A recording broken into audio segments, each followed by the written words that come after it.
My ministry is committed to our role as business enablers. We like business. We like fair business, hence the Fair Trade Commission. We like consumers to be treated fairly, hence the Consumer Affairs Commission. We want businesses to thrive, hence the enabling and facilitation which this ministry will do. To achieve this mission, the Ministry of Industry, Investment and Commerce's work in the 2022-2023 fiscal year is supported by a budget of $4.7 billion in recurrent expenditure. The ministry is also projected to earn $425 million. An additional $710 million is available for special development projects. The largest portion of the recurrent budget, $781.3 million, will cover central administration, policy planning, and development within the ministry. Other notable expenditure include approximately $20 million to upgrade the ministry's ICT infrastructure.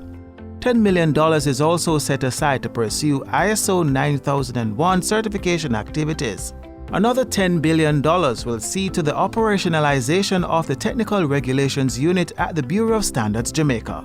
We want investors to invest in creating goods and services, agro-processing, legal services for the financial services industry. Government will be facilitating continued industrial development and regulation to the tune of over $1.4 billion.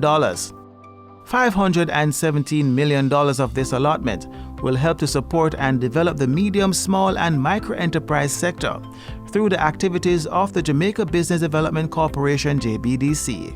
It includes money to continue implementation of the Essential Oils Incubator Project, support the operations of small business development centers, cover local consultancy fees for implementation of the National Craft Policy, and enhance the export capacity of micro and small agro-processors.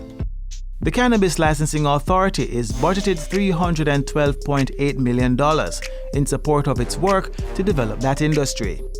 The ministry is also budgeting $605.8 million to protect businesses through the activities of entities such as the Jamaica Intellectual Property Office and the Anti-Dumping Commission. The Program of Consumer and Public Protection is getting over $647 million. This will support the work of the Consumer Affairs Commission, the Fair Trading Commission, the Food Storage and Prevention of Infestation Division, and the Hazardous Substance Regulatory Authority.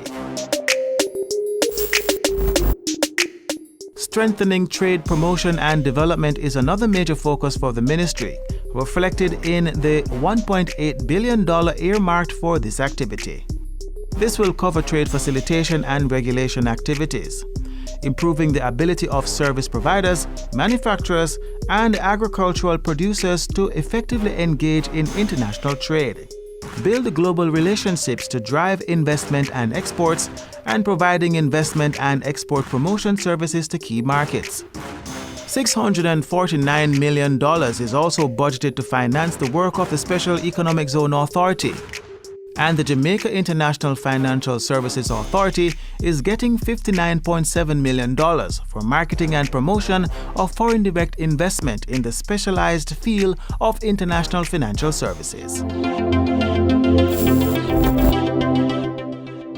But Jamaica has bright minds, plenty of entrepreneurial spirit, a qualified workforce, and capital available on competitive terms. With further funding from the Inter-American Development Bank, over $710 million will be spent to continue development of the global services sector in Jamaica.